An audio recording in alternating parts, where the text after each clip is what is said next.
Desde su fundación en el año 1011, el monasterio de San Salvador de Oña estuvo creciendo durante siglos. Hay quien sostiene que su superficie construida supera a la del monasterio del Escorial. Sobre lo que no hay dudas es respecto a que este territorio fue la cuna de Castilla y que aún hoy sigue siendo panteón de reyes y condes. La Fundación El Infantado de Oña está documentada. El 27 de febrero del año 1011 se produjo la permuta con el infanzón Gómez Díaz y su mujer Ostrocia, que recibieron a cambio Tobera y Quintana Opio. El conde Sancho García, emulando a su padre, quería fundar un monasterio en el que reposaran sus restos, donde por cierto aún continúan, y que sirviera de señorío para su segunda hija, Tegridia.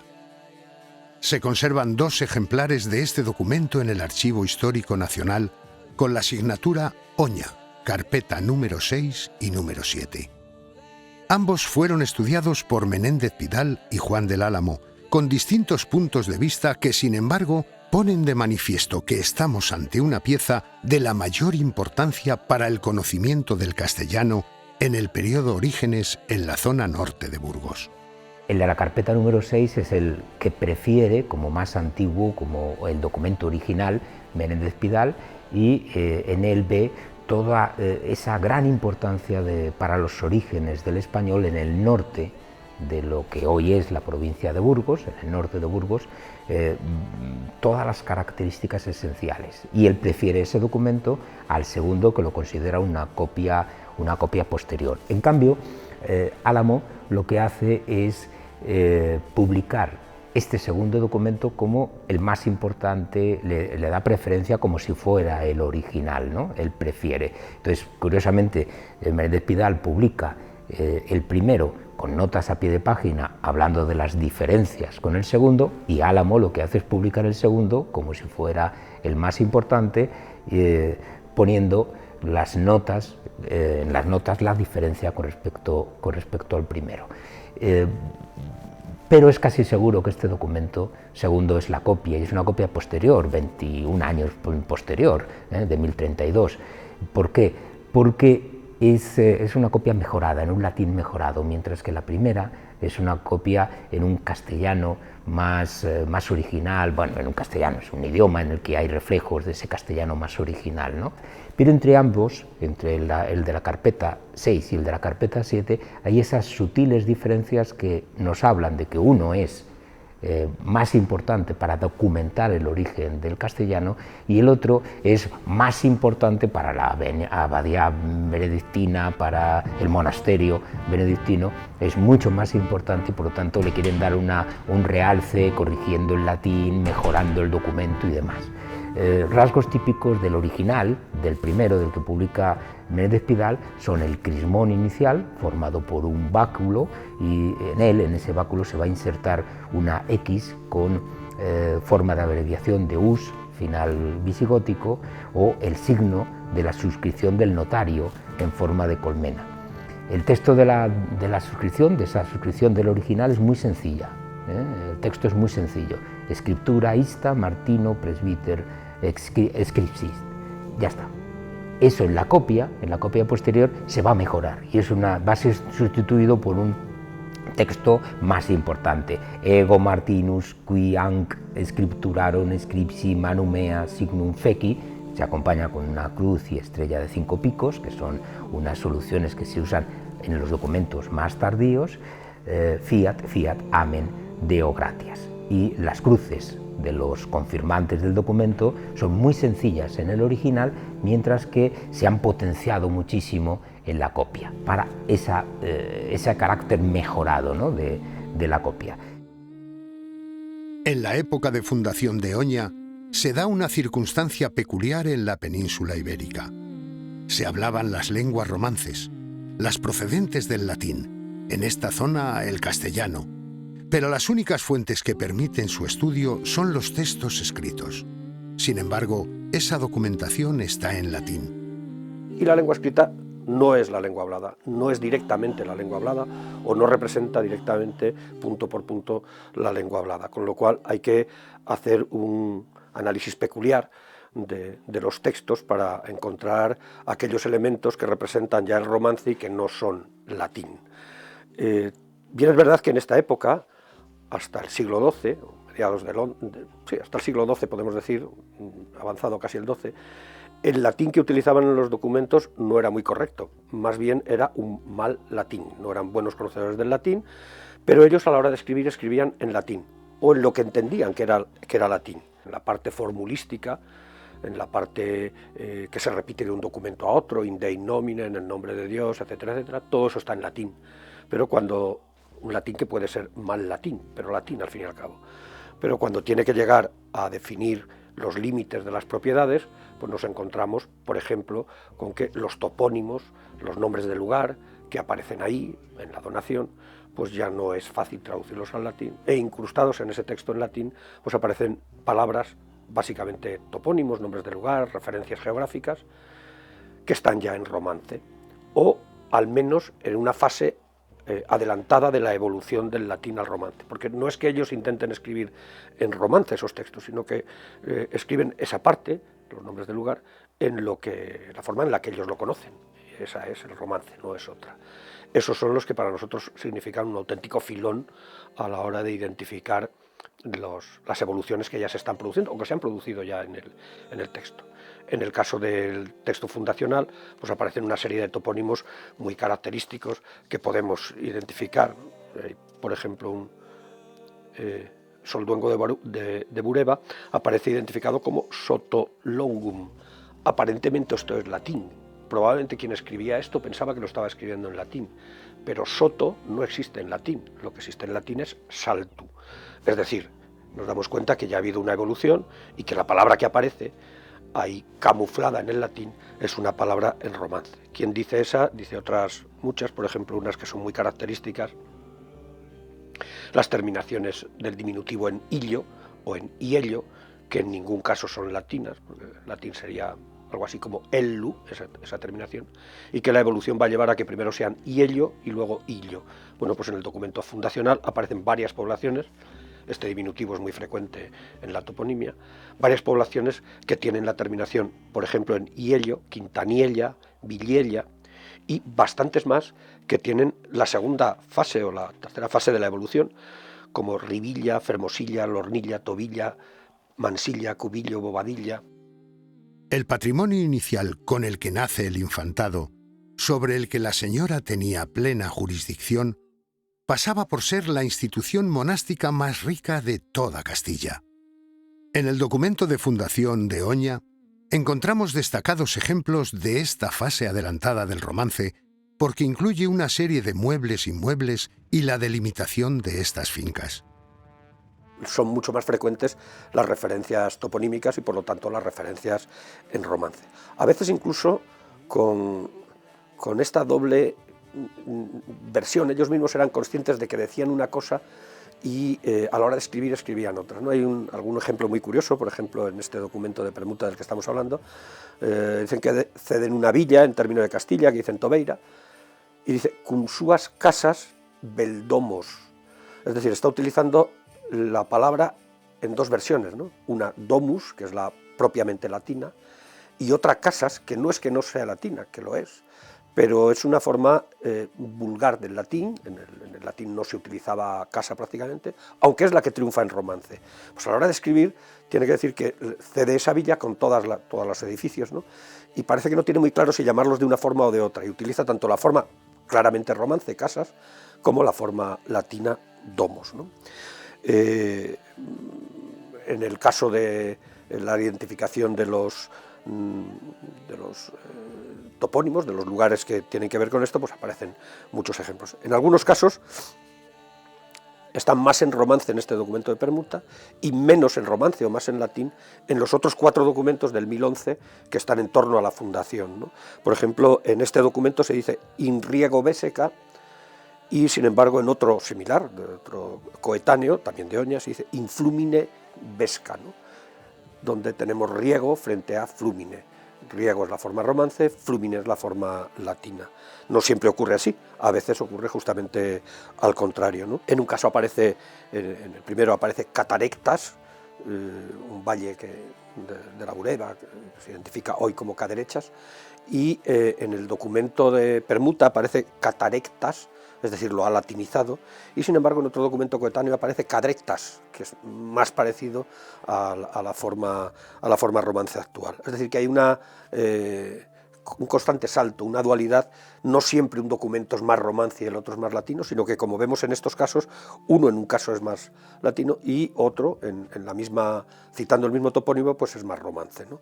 Pero realmente en este caso aparecen muchos ejemplos. Uno que se repite con mucha frecuencia es cuando va identificando no son fincas muy concretas, sino que son parajes enteros, ¿no? Entonces va identificando por las lomas donde están los mojones, los hitos que permiten singularizar al terreno, ¿no? Y constantemente va diciendo perilalomba de, es decir, el lomo, la loma, etcétera, ¿no? Aquí, además de la palabra loma, con MB, lomba, que aparece ahí, es muy significativo el hecho de que aparezca, voy a utilizar una expresión técnica, ¿no? Porque a veces es imposible no utilizarla, el hecho de que aparezca el artículo. El artículo no existía en latín, y aquí no está diciendo per lombum, que sería, o per lombam, que sería la forma latina, sino per illo lombo, per illa lomba, por el lombo, por la lomba. Esto, que parece una cosa menor, es un rasgo definitorio de que estamos ya ante una expresión romance. Se tiende a pensar que con el transcurso del tiempo el romance gana terreno al latín en la escritura.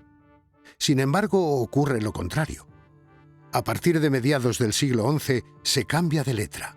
Deja de usarse la visigótica en favor de la carolina. Un cambio que también se refleja en el conocimiento de la lengua escrita. Nos encontramos con documentos que están escritos prácticamente en romance. Quizá no podemos considerar todavía que es el romance medieval que luego se va a extender en la época de Alfonso X, pero sí prácticamente en romance. Tienen un rasgo muy característico, algunos de estos documentos de los que vamos a hablar, y es que no son documentos formales, no son documentos de compraventa, por ejemplo, no son documentos de una donación, documentos en los que el notario sigue utilizando todas las fórmulas latinas para darle el valor jurídico que ese documento necesita, en los que, de alguna forma, sin tanto formalismo, se recogen notas, resúmenes, relaciones de bienes, por ejemplo, documentos que los paleógrafos llaman pesquisas. Bueno, pues hay unas cuantas pesquisas en Oña que son especialmente interesantes para analizar la lengua romance, porque fuera de esos formalismos a los que les exigen los documentos notariales más formales, de mayor valor jurídico, pues utilizan algo mucho más parecido a la lengua hablada, ¿no? De ese tipo hay unas cuantas pesquisas, se van haciendo unas relaciones de bienes que pertenecen lógicamente al monasterio, o con los que el monasterio tiene algún interés económico, y se van simplemente identificando, ¿no? Esas identificaciones, por ejemplo, que es de 1207, un año después del Tratado de Cabrera, entre otras cosas dice: a la era del palacio 3 ferrenes que son de préstamo. Ferrenes es una palabra que hoy pues, la gente no conocería, pero no conoce en general, pero sigue estando en el diccionario con erren, la forma de erren. En latín sería ferragine, o sea que no tiene nada que ver, ¿no? Es el origen. O el huerto de la Ferrén de Don Estévano es de préstamo. Es decir, es una expresión ya claramente romance. Es una expresión que no da confusión, no da lugar a confusión con el latín, sino que está perfectamente tal. O en otro de 1208, un año después, dice: y en el barrio de la Calecha, a las Heras, una faza, hoy se sigue diciendo haza de terreno, un tipo de terreno, da los límites, de una parte don Beltrán y de la otra parte Pedro Martín. Esto ya no es latín, esto son expresiones en romance. La importancia de un monasterio como San Salvador de Oña se reflejó en su archivo, su biblioteca y en el scriptorium con el que contó. Es además un caso afortunado. Hoy se conservan en el Archivo Histórico Nacional de Madrid 82 carpetas con unos 20 documentos cada una, es decir, en torno a 1600. 165 legajos de época moderna y 143 libros de administración. Pero el fondo documental oniense presenta un cúmulo grande de problemas paleográficos y diplomáticos. Con la entrada de Cluny, con la entrada del estilo de Cluny, En el monasterio, en Oña, en el fines del XII y en el siglo XIII, se hicieron unas refacciones, unas copias de documentos antiguos que estaban en mal estado de conservación, que habían sido manoseados, y entonces decidieron copiarlos en unos documentos nuevos, hacer copias. Pero hicieron copias imitativas, hicieron copias que se parecen a la letra con que estaba escrito, letra visigótica. Claro, cuando se hace esto no sabemos si añaden por su cuenta, si interpolan documentos o no interpolan documentos. Es un desafío que tienen estos documentos que es verlos, decir, oye, es un documento interpolado, en esta época no se escribe así, se escribe de otra manera, ¿no? Y ahora hay que estudiarlo diplomáticamente, hay que estudiarlo históricamente, a ver si está interpolado, porque interpolan y se pueden hacer falsificaciones. En el año 1035, Sancho III el Mayor decide acabar con el beaterio de Oña para convertirlo en un monasterio benedictino. En ese momento, San Íñigo se hace cargo del monasterio. Desde su fundación hasta el siglo XVIII, San Salvador de Oña fue creciendo en tamaño y con ello incorporando manifestaciones artísticas de primera línea de todos esos periodos. En el año 1073 ya se había levantado una parte del claustro y se consagra la primitiva iglesia. El claustro actual es del siglo XV. De la época románica queda la sala capitular, alterada respecto a la construcción original, y el refectorio. Pero San Salvador es sobre todo un panteón. Como tal lo inaugura Sancho III el Mayor de Pamplona, que decide enterrarse en Oña junto a sus suegros Sancho García y Urraca. Y además se trajo los restos mortales de su padre, el rey Sancho Abarca. También recibió allí sepultura a su cuñado, el infante García. El rey Sancho II de Castilla es también un inquilino notable del panteón. Los linajes castellanos del norte de Burgos buscaron ser enterrados en el atrio de Oña y no repararon en donaciones importantes para conseguirlo. Además, la iglesia de San Salvador contaba con las reliquias de Santa Tegridia, San Ato y San Íñigo. En el siglo XIV, aunque luego se levanta más tarde, deciden modificar, cambiar el panteón de condes y reyes y meterlo en la iglesia. Al final, esa estructura, que es la que se ve ahora, donde está el coro, es una estructura prácticamente de tipo cuadrado, se levanta en el siglo XV, es una estructura realmente muy notable y va a ser el coro monástico, y en la pared este, van a colocar los sarcófagos con los condes y reyes, una estructura muy notable de madera de nogal, de formas góticas, y luego con pinturas, con sargas de alguno de los monjes del monasterio que era pintor. Es esa gran estructura. Y a todo eso luego en el siglo XVII van a abrir en la zona este un gran arco y lo van a cubrir con un gran retablo barroco, que es el que hay en la actualidad. Y finalmente deciden convertir lo que sería el ábside de ese espacio en un transparente donde colocan las reliquias de San Íñigo. Pero eso ya es una construcción del siglo XVIII. Panteón de condes y reyes, cuna de Castilla, origen de la lengua. Todo al refugio de estos montes obarenes. En la vertiente sur de la cordillera cantábrica, sus frondosos bosques y los cañones y desfiladeros que abre el río Ebro y sus afluentes conforman el paraje perfecto para estos fines. Desde el año 2006, Oña forma parte del Parque Natural Montes Obarenes-San Zadornil, con una superficie aproximada de 33.000 hectáreas. Un espacio que destaca por la riqueza de su flora.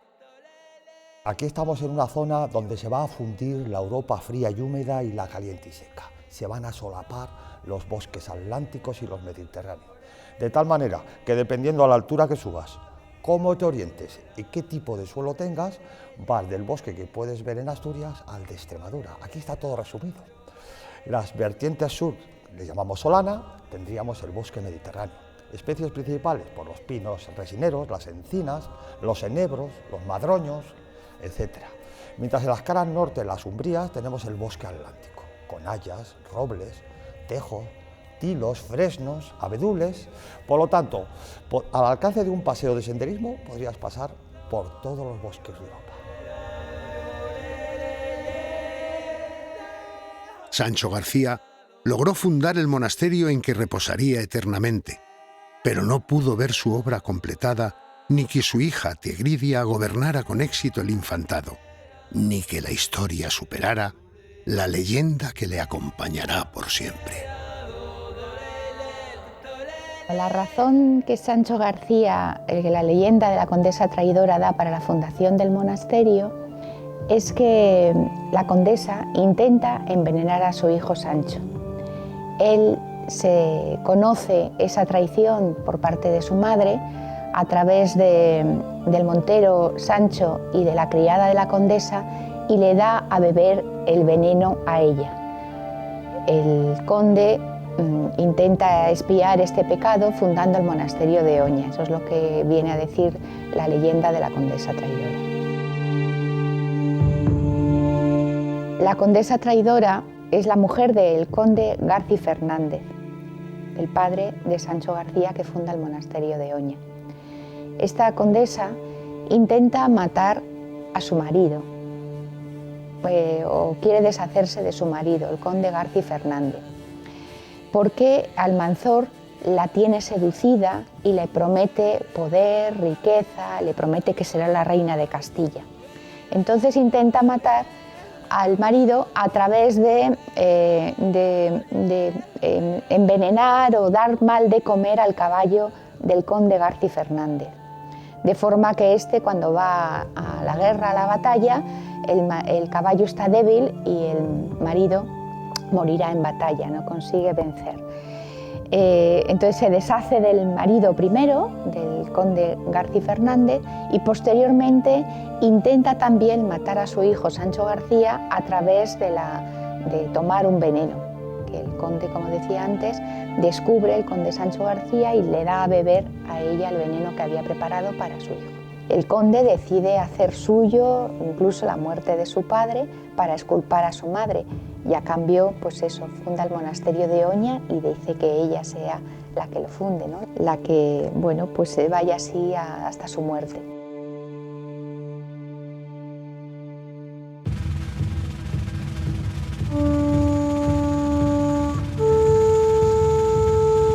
Urbilaron lero belaio, urbilaron lero. Urbilaron lero belaio, urbilaron lero. Cartularium locum quod vocitam, mal puesta